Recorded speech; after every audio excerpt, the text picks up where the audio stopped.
Good morning, everybody. I don't know when it's 19 below zero. I'm not sure if that's considered a good morning or not. I will admit I waited a little while to come out. It's probably more like 10 or 11 below right now instead of 19. But I wanted to come out,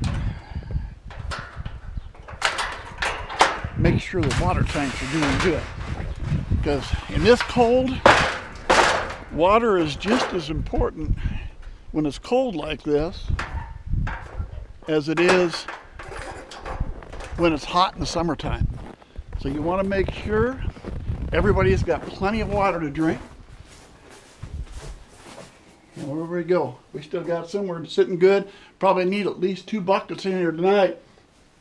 Now, one thing let me talk to you about. Let me get these off. Water tanks. Everybody, you know, there's all kinds of stock tanks, water tanks. There's the floating kind, the sinking kind. There's 1,000-watt tanks. There's 1,500-watt tank heaters. There's all that type of stuff. But right here, what I have is it's a 17-gallon plastic tote, and I've got 11 sheep in here. And you can see overnight they've drank it down about halfway. Now understand, mine are eating alfalfa hay. When they eat alfalfa, they drink more water. But either way, easily that's going to handle the sheep for a day. And what do I have for a heater?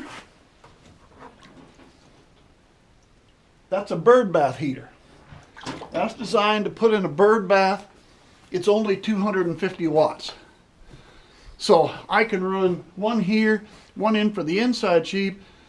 500 watts of power is all I'm running, when a lot of people are running 1,000 or 1,500 watts for the big tank heaters. So think a little bit. You don't necessarily have to go with the big tank heater just because you're doing sheep or other livestock. I'm using the bird bath heater. It's getting me by perfectly fine. All right, I want to be able to, got to go over and get a shovel. I want to clean a little snow out, and then I want to be able to open the door and let those inside sheep out so they can get out here and lay in the sun. But I got to clean a little snow first. We get on that, we'll come right back. All right, I got a little spot scraped out. They're going to be able to get in the sun. That's got to be warmer than staying on the inside. Let me open up. Girls want to come outside, huh? Yeah.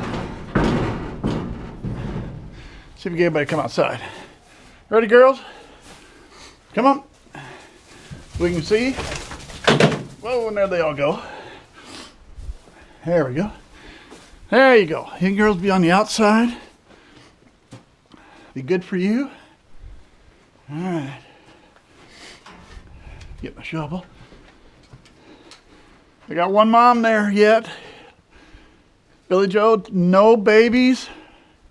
Got to wait at least 2 or 3 more days.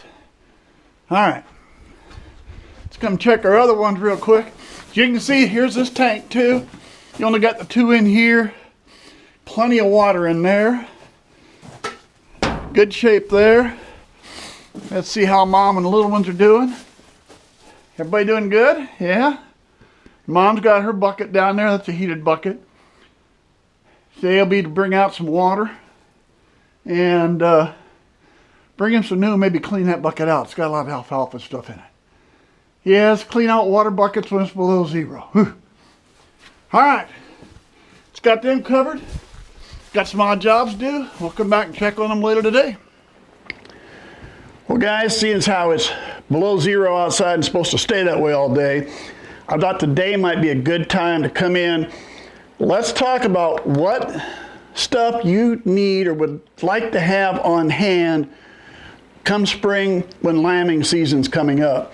Now, I know I already got 2 ewes out there with lambs, but that was kind of an odd deal. We bought them. They were bred early from where they were located. Normally, I'm looking for lambing in March. A little better weather here in Nebraska in March than there is in February, so that's when I'd prefer to have my lambs. So what are some of the things you want to have on hand when lambing starts? One is I'd like an antibiotic for the ewe. In case anything comes up with the ewe and something comes with her and she has a problem, I'd like some LA 200 is a really good antibiotic, works real well for the ewes, something to have on hand. The only other injectable might be a vitamin B complex. Any sheep, it could be the ewe, it could be lambs that are down or need a little boost. Vitamin B complex is a really good boost for that. And if we're doing that, of course, we're going to need syringes and needles. Some of that you're going to have that on hand too to take care of that. But medication-wise, that's really all you need to start with. If you got a vitamin B complex and some LA200, you'll cover yourself for 99%. And the thing about raising hair sheep is that, again, 99% of the time, they take care of themselves. There's nothing for you to do, except for just sit back and watch the lambs. So you don't need a lot of stuff on hand because odds are you may not use it. Now, one thing you do want, every once in a while you're going to get a ewe that may reject a lamb. I just had a lamb that really wasn't too hot on mom. It took about a day to get them together. And you may have to try to give a bottle to one to get it going. So what you want is some lamb colostrum replacer. All right, eventually they would need milk replacer if you bottle feed them, but to start out they need the colostrum replacer the first few days. And I got 2 bags left in here. I don't know, they might come 4 or 5 bags in a group. I think 1 bag mixes like 7 ounces, so that might last a little lamb for 2 or 3 days, or 2 or 3 feedings I should say. But you want some colostrum replacer. Got to have something to give it with, and you know what, just an old pop bottle works fine. You do buy the cap with the nipple, you need those, but those will fit right on a pop bottle. That way you don't need any fancy bottles. Just when you get done drinking a pop, save the bottle. If you're new and starting, you're probably not going to use it, but if you know somebody that's around sheep or been with stuff, and that is a tube feeder. In order to be able to tube feed one, because this one you're going to have to put that all the way down to the stomach, put the milk in, and feed them that way. If they're so weak they will not eat. This thing is usually kind of a last resort. Every once in a while it's got to be done. Again, probably never need it, but it might not hurt. Have it on hand just in case. That way you've got it in case you do need it. Now, are there a lot of other things you could have? Sure, there's paste and gels and other medications. But again, odds are you're never going to use it. If you've got some LA200, a vitamin B complex, you got some syringes so you can give it to them. Colostrum, you got to have that in case you got a bottle feed, and you got a bottle to give it in. You're set. You're good enough. If you want to add to this later, you can probably add to it later, but that's probably going to get you by. Now, while horned-haired sheep are pretty well self-sustaining, they take care of themselves, and there's almost nothing to do. Every once in a while, we have first-time moms that can make things kind of interesting. And that is, first-time mom pops out a lamb or 2 and turns around and goes, "What is that?" And the next thing you know is she's going, "What are these 2 little things chasing me all over the place? What do they want from me?" And just scared to death. And I had that happen last year. So basically in this situation, we grab both lambs, hold on to them, get mom, put her back in my catch pen, way back in the small pen, took the 2 lambs, gave them each a little bit of colostrum, just something to put something in their stomach to hold them over for a little bit, put them in with mom, let nature take its course.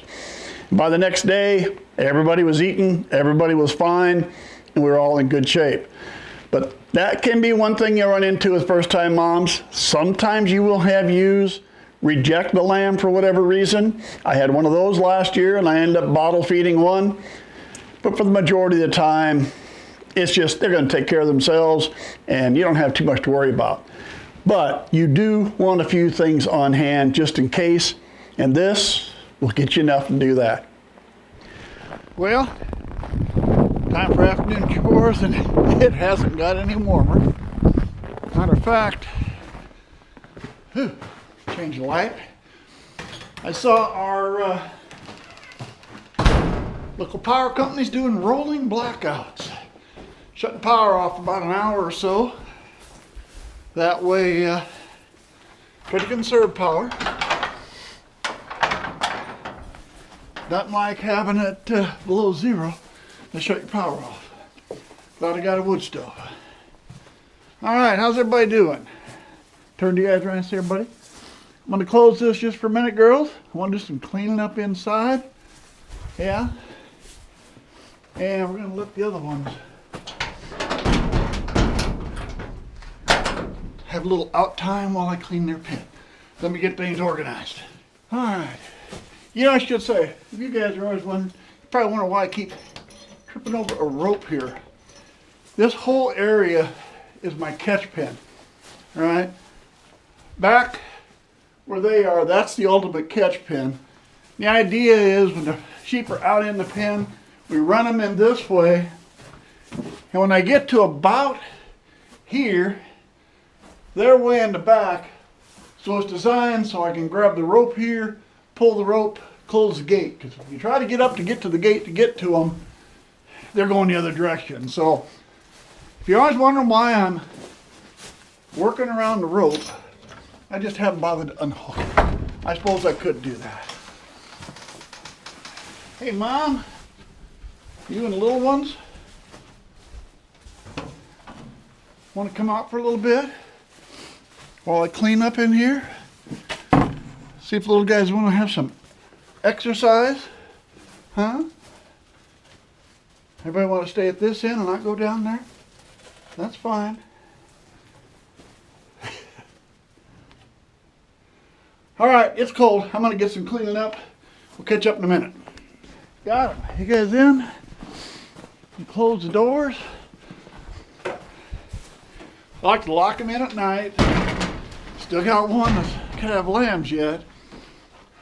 So, keep an eye on them with the cameras. Know what they're doing. As far as the outside pen, just threw some grain out to all the black bellies. They got their hay feeder filled. I guess we're set for the night. All right, that's got us for the day.